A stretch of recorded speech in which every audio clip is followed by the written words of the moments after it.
and it is bright and early on a March morning. The sun is rising behind me, and this patch of woodlands, which is normally very brown, is springing to life. There's so much greenery here, and it's so refreshing to see.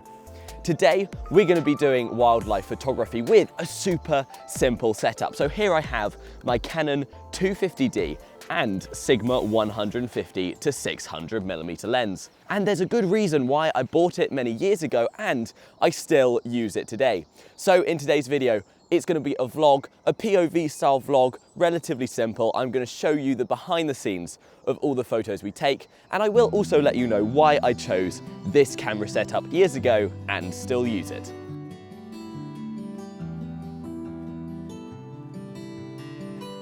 These trees are all really tall trees with branches only starting near the top, meaning all the small birds are all the way up there. But I'm working with the sunlight in this direction, so they are well lit. Got a great tip, it's just flown across, and I can hear so many small birds. Taking photos of them up in those trees, however, is going to be difficult. What I do see is a hedgerow over there, which is equally as well lit and might get us more eye level with the birds.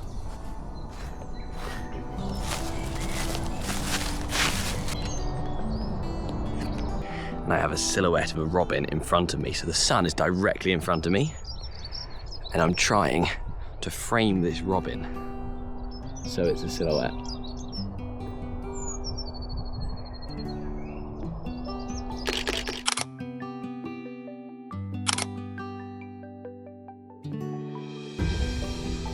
I actually can't get over how nice the weather is today. So the first reason why I use the Canon 250D and Sigma 150 to 600mm lens so often is a practical reason. It's a very small and lightweight setup. In fact, with DSLR cameras, the Canon 250D is the lightest you can get, and the Sigma 150 to 600mm is also the lightest telephoto lens you can get. So altogether, not only is this setup, while still being huge, the most compact it can get, it's also super lightweight. It makes it easy to carry, and on days like today, where I've purely come out with this camera setup, I have no camera bag, I have no additives, I have no tripod, it is just this setup. It's easy to manage just over your shoulder. And I'm low to the ground because in front of me I have two dunnocks and they're fighting. Now it's springtime, which means, here they come, they've just flown past. Now they're in a bad spot for lighting because the sun's just there. I'm gonna have, again, quite a silhouetted photo, but not enough of a silhouette for it to be worth it. When they were on the other side, however, they were perfectly lit up. So I'm gonna now move over there so that I still have a good angle for lighting. While I do, I'll finish what I was gonna say. This time of year, the beginning of March, is springtime. I've actually already seen robins mating on this trip. I didn't have the time to take the photo though. And that just shows that this is the time of year birds are fighting for their territories. They're thinking about partners. And that means that for us as wildlife photographers, it's perfect. Whilst they're still wary of humans and they're still going to run away from you if you're not subtle in your approach, they're also worrying about each other quite a lot.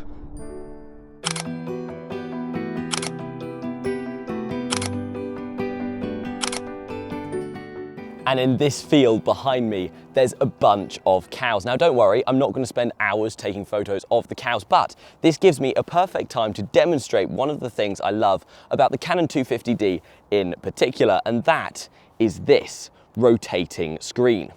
You see, while I've been taking pictures of these cows, I wanted to rest the camera on this fence post, acting as a temporary tripod. But I don't want to have to crouch down because that hurts, and I did a leg day yesterday. My thighs are killing me. So instead, it meant that I could just rotate this screen to face upwards so I can stand up tall and look down at the camera screen and see it nice and clearly. This works the same for if you want to get really low to do reflection shots in puddles, for example. The rotatable screen is a must when it comes to cameras. I say that having a Canon 7D Mark II with no rotatable screen, but that one's got such a good burst speed that I was willing to make the sacrifice.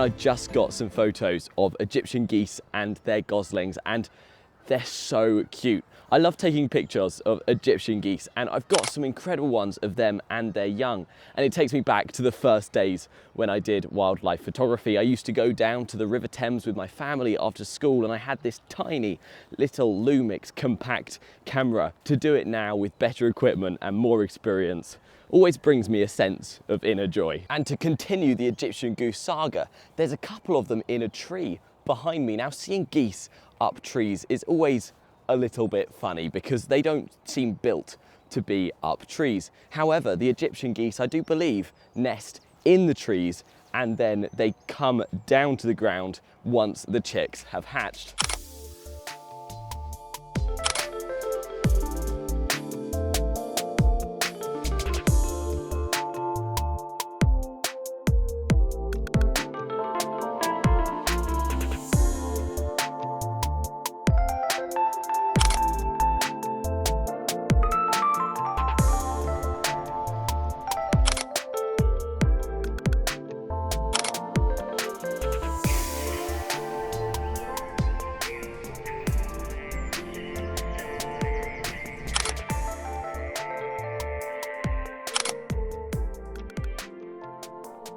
So on a tree in front of me, I've got a jay, and I've been following him for a little while. I'm just waiting for the right angle and the right lighting. Currently, I've had okay lighting, but it's been kind of the wrong angle on the sun. I also don't want to scare him away, but this lighting is good. No, stop flying. He's moving away. Stay there. Stay there. So annoying. A few seconds ago, he was in the sun, and then as I was walking towards it, he's flown into the shade. So another reason that I love this camera setup so much is because it's affordable. The Canon 250D comes in at about 500 to 600 pounds, and the Sigma 150 to 600mm lens is about 800 pounds, and that's if you buy it new. Don't get me wrong, I've looked at better equipment. I was looking literally the other day at Canon 300mm and f2.8 and the Canon 400mm f2.8. Lenses which are bigger and heavier than this one, cost in the thousands of pounds, and realistically may get you about 10% sharper photos. However, we make the most of what we've got, and it adds to the challenge, which for me makes the wildlife photography a little bit more exciting. And there's more Egyptian geese up in the trees here behind me, and these ones are cooling and are much more easy to take photos. So we got some cool photos, and I made sure that the lighting is coming from this direction, so it's lighting them up well. And because they're cooling, the geese, they open their mouth very quickly when they cool, meaning I just burst a bunch of photos. And finally, we got a photo of a goose up in a tree, and it's cooling, which gives the picture a bit more character.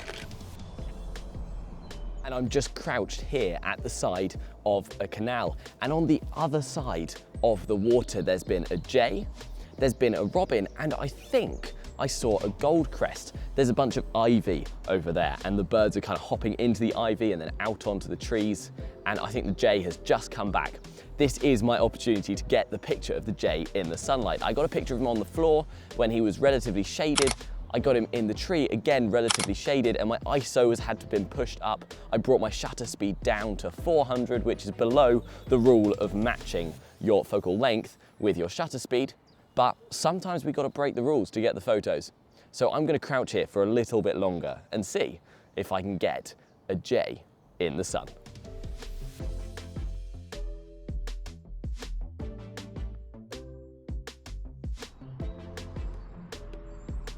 And I heard a woodpecker on this tree just here.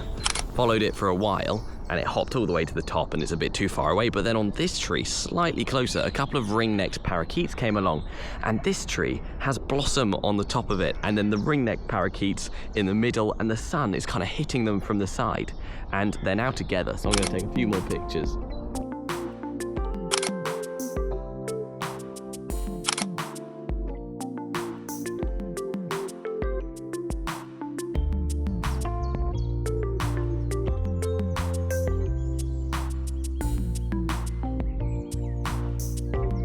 And I've got to give credit to the male ring-necked parakeet. He kept trying to kiss the female one and she was ignoring him. Now, these parakeets, they literally kiss beak to beak. It's incredible how human-like they are, kind of scary as well.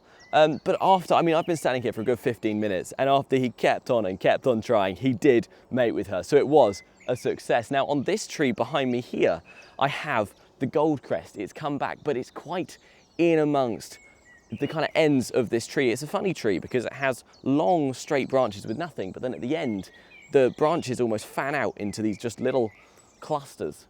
So I'm watching it and I'm hoping it's going to come out because getting a photo of a goldcrest would be pretty cool. They're quite a rare species to get a clear photo of around here because they're often deep in the bushes and it's also sunny, so everything is pointing in the right direction to getting a cool photo.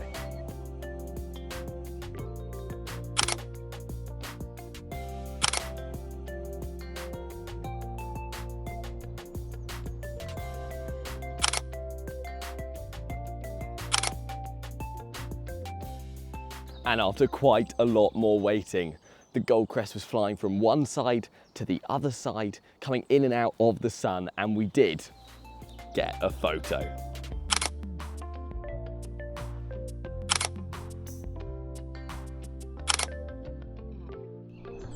And just in front of me, I've got a tree creeper, and like a nuthatch, these birds work up the tree, right at the tree, finding food in the bark. I'm not getting the best photos, but it was so close. I've never been that close to a tree creeper before. Now, this video's been more chill than a couple of the videos I've been doing recently. We've had some high production videos recently, so to come out with just an action camera and a simple photography setup has been quite refreshing for me, and I hope you enjoy seeing these casual videos interspersed with these high production, crazy, traveling, car camping videos. If so, hit that like button and subscribe because there's going to be many more where this came from. I hope you've enjoyed hearing about my photography setup and why, although it's cheap and it might not be the best quality in the world, why I bought it and I'm still using it about 4 years later. Thank you for watching and I'll see you in the next one.